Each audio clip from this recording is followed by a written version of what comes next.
Jesus be the name ever on my lips. Sweeter every time that I call on you.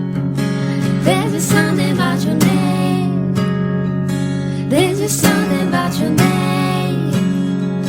There's just something about your name that makes me cry holy. There is no other name.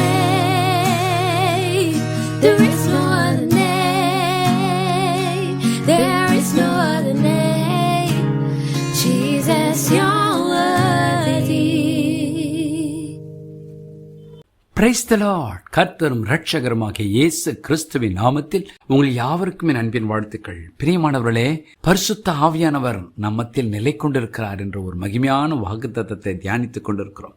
நம்மத்தில் நிலை கொண்டிருக்கிற ஆவியானவர் நம்முடைய சூழ்நிலையில் மாத்திரமல்ல, நமக்குள்ளும் அவர் வாழ்ந்துக்கிறாராம், நமக்குள்ளும் அவர் நிலைத்திருக்கிறாராம். யாக்கோபுக்கு எழுதின நிருபம் 4 அதிகாரம் 5 சொல்கிறது, நம்மில் வாசமாயிருக்கிற ஆவியானவர் நம்மிடத்தில் வைராக்கிய வாஞ்சையாய் இருக்கிறார் என்று வேத வாக்கியம் வீணாய் சொல்கிறது என்று நினைக்கிறீர்களா என்று தேவன் நம்மை பார்த்து கேட்கிறார்.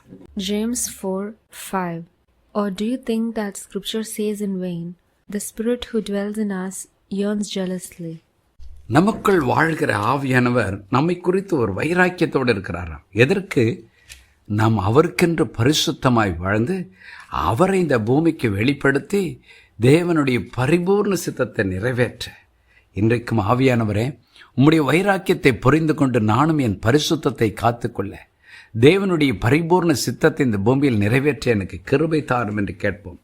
எப்பொழுது நம்முடைய உள்ளத்தில் ஒரு உணர்வு இருக்க வேண்டும். பிரியமானவர்களே, நமக்குள் வாழ்கின்ற பரிசுத்த ஆவியானவர் நம்மேல் எவ்வளவு வைராக்கிய வாஞ்சா இருக்கிறார்.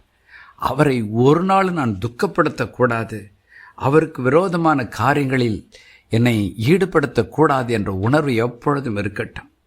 நாம் கூட நல்ல புதிய வஸ்திரங்களை தரித்து கொண்டு போகும் பொழுது அது தூசிப்படாமல் கரைபடாமல் காத்துக்கொள்ள எவ்வளோ முயற்சிகள் எடுப்போம். ஆம், அப்படித்தான் நமக்குள் வாழ்கின்ற ஆவியானவரை துக்கப்படுத்தாத ஒரு வாழ்க்கையை தேவன் நம்மிடத்தில் எதிர்பார்க்கிறார்.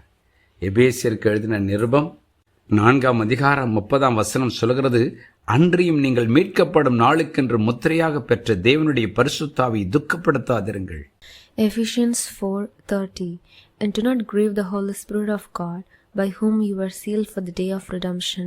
பாருங்கள், தேவனுடைய வார்த்தை சொல்லுகிறது, பரிசுத்த ஆவியானவரை துக்கப்படுத்தாதிருங்கள். ஆவியானவர் உங்களுக்குள் வாசம் செய்கிறார். அவரை மகிமைப்படுத்துங்கள், அவரை களிக்கூற பண்ணுங்கள், அவரை சந்தோஷப்படுத்துங்கள். அப்படி என்றால் நம்முடைய வாழ்க்கை தேவன் எதிர்பார்க்கிற ஒரு வாழ்க்கையா இருக்க வேண்டும். ஒருவேளை நம்முடைய வாழ்க்கையில கசப்பு, கோபம், மூர்க்கம், கூக்குரல், தூஷ்ணம், கெட்ட வார்த்தைகள் என்று நம்முடைய வாழ்க்கையில் ஏதாகிலும் ஒன்று நம் வாழ்க்கையில் நுழைந்து விட்டால் நமக்குள் வாழ்கிற தூய ஆவியானவர் துக்கப்படுவாராம். எபேசியர் 4 அதிகாரம் 29-32 வாசித்து பாருங்கள்.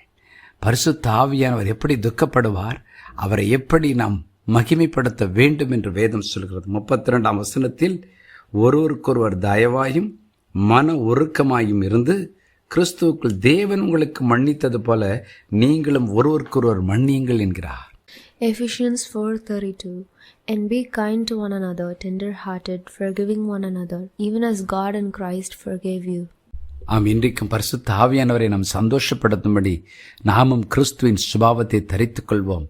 மற்றவர்களை மனதார மன்னிப்போம், ஆசீர்வதிப்போம், இரக்கமுள்ளவர்களாயிருப்போம். ஜெபம் பண்ணுவோமா? பரலோக பிதாவே, ஆவியானவராய் நீர் நிலை கொண்டிருக்கிறவர். எங்கள் சூழ்நிலையில் மாத்திரமல்ல, எங்கள் வாழ்க்கையிலும் உடைய நிலை கொண்டிருக்கிறீர். ஆகவே எங்கள் மேல் வைராக்கிய வாஞ்சியா இருக்கிறீர். நாங்கள் உம்மை போல பரிசுத்தமும் அன்பும் வல்லமையும் நிறைந்தவர்களாய் இந்த பூமியில் வாழ வேண்டும் என்று அந்த வைராக்கியத்தை உணர்ந்தவர்களாய் நாங்கள் ஆவியானவரை துக்கப்படுத்தாமல் உம்முடைய சுபாவத்தோடு உம்முடைய ஆவியின் கனிகளோடு வாழ எங்களுக்கு கிருபை கொடுங்கப்பா.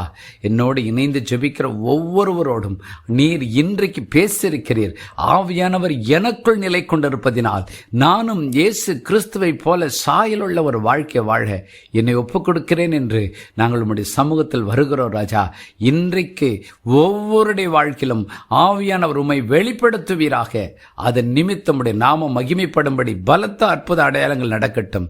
இயேசுவின் நாமத்தில் பிதாவே, ஆமென்.